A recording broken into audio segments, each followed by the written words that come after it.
So this video is in response to a question that I had in regards to Chapter 4, Question 1 of the Testing Your Economic Quotient for AggieCon 2. And you're going to have to bear with me because I'm kind of all over the place, as well as I'm going to be talking about some charts that are in your book. So as you're watching this, make sure you have your book open to that particular question as we go through it. So the first thing that we are going to do is we need to figure out what are the prices of the blouses and the price of jeans. And the way that we're going to go about figuring that is looking at what is the total budget, and then what would be if they only bought, say, just jeans. Well, how many total jeans could they buy? And as we look at these graphs, for Betty, if we're looking at the budget constraint for Betty, we see two lines. We see a line A that has the indifference curve right next to that budget constraint line, and it's labeled by point A. I'm going to call that line A. And if you look down at the second line, line B of the Betty graph, we see that we have two different budget constraints.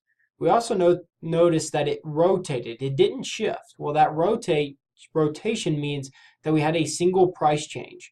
So let's go ahead and figure out what that is. And we know that Betty has a budget of $600. So she has this budget of $600. We also know that at a budget of $600 with line A, she was able to buy 40 blouses. So at a budget of $600, she was able to buy 40 blouses with line A, and then that would be if she only bought blouses. Now, on the other note, if she only bought jeans, she would be able to buy 20 pairs of jeans. So the way that we calculate what is the price of those blouses, price of those jeans, is we come over here, and I've already done the math for us. We said that she could buy 40 pairs of blouses with $600 if she only bought blouses.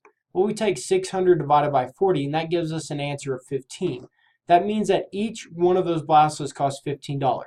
If she only bought blouses, she could buy 40 pairs of blouses at $15 a piece, and for a budget of $600. Now we're going to do that same thing with the jeans. We know she can buy 20 pair of jeans if she only bought jeans, and she has a budget of $600. So if we do the math again, we say that if she only bought jeans and she could buy 20 of them, then that inherently means that they must cost $30 each. She could buy 20 pairs of jeans at $30 a piece, and that would max out her budget. Because if you remember with that budget constraint, you're maxing out what is your budget. So we take this same principle, now we're going to look at line B. So line B states that instead of being able to buy 20 or 40 blouses like before, now you can only buy 20 blouses. So we go ahead and do the math. We say, well, if she has a budget of $600, she can buy 20 blouses. It means we have a budget, or it costs $30 a piece. Again, we are now only able to buy 20 pair of jeans. And if you look back at that graph, you can see on line B that if you only bought jeans with $600, you could still only buy 20 pair of jeans. So if we do the math again, we see that the price of jeans is still at $30. So we can see the price of jeans never changed, but the price of blouses did. So and that kind of that gives us the prices of that gives us the price of the blouses and the price of jeans at point A and point B. So I'm going to go ahead and plug those into, if we come back, and this is kind of representing our original table that it actually gives you in that, or that it asks you to fill in on the homework assignment. So we can see that we are going to go ahead and fill in these prices over here, and then we're also going to say, well, at point A, where that indifference curve hits that budget constraint, we can actually see that we buy 30 pair of blouses and 5 pair of jeans. As we rotate to line B, and at point B, we're seeing that we're buying 10 pair of jeans, 10 pair of blouses, and we're buying it at their respective prices that we see here. And if we go ahead and just to formalize this and to kind of play along with the budget constraints some more, if we bought 30 pair of jeans or 30 pair of blouses at $15 a piece, we would spend a grand total of $450. And this equation here is I'm just multiplying the two together. If we bought 5 pair of jeans, $30 a piece, that'd be $150. We spend a total of $600. And that $600 is what? Well, that's our budget. That's what we said our budget was going to be. We could do the same thing at point B. If we bought 10 pair of jeans or 10 pair of blouses at $30 a piece, we spend $300 on blouses. We buy 10 pair of jeans at $30 a piece. We spend $300 on jeans. We spend a grand total of $600. Well, that's what our budget is. So if we go on and we apply the same principle to Wilma. So Wilma, she actually has a budget of $1,200. And if we look at Wilma's graph, and now we're looking at line C, where it has point C on there, we're going to call that line C.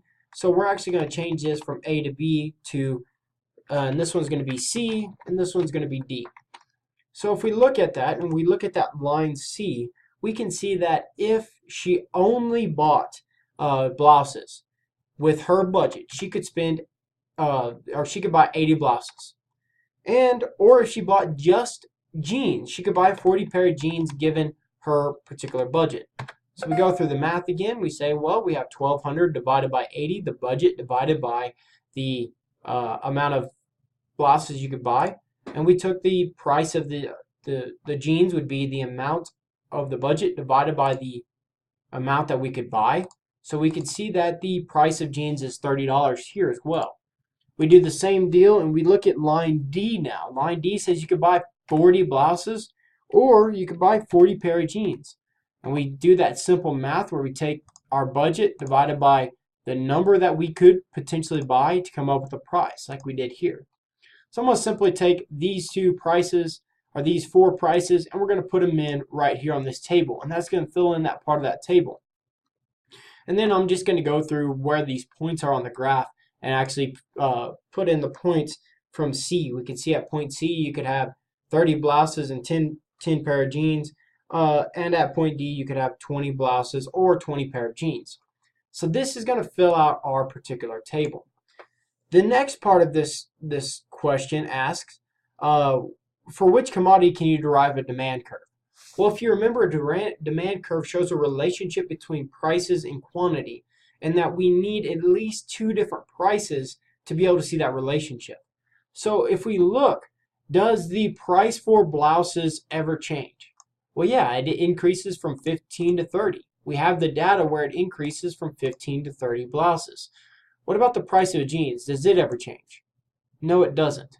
So the next question asks is, for which commodity can we actually use or create a demand curve? Well, we can create it for blouses because we have a price change. And if we use that price change, we can now see a relationship. We cannot use it for jeans because, well, we don't see a price change ever for jeans. So let's come up with that demand curve now. That demand curve then looks at the relationship between price and quantity. So if we look at just Betty, if at a price of $15, how many blouses would Betty be willing to buy? Well, she'd be willing to buy 30 blouses.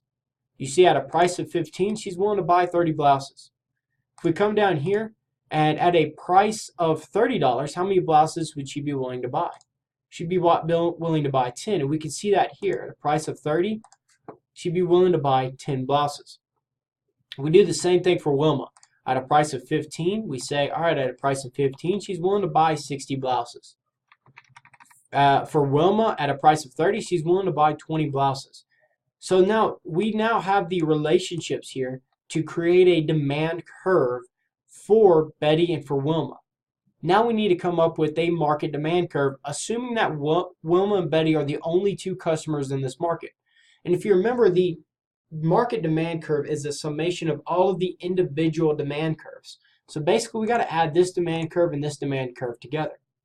So the next question I'm going to ask is, what is the total amount of blouses that will be bought in this market at a price of $15, or potentially at a price of $15? Well, Betty would buy 30, Wilma would buy 60, so if we add those two together, we see that the market will be willing to buy 90. At a price of 30, we know that Betty is willing to buy 10, Wilma is willing to buy 20, so we have a grand total of 30 being bought. So now we can use these price and quantity relationships to build that demand curve.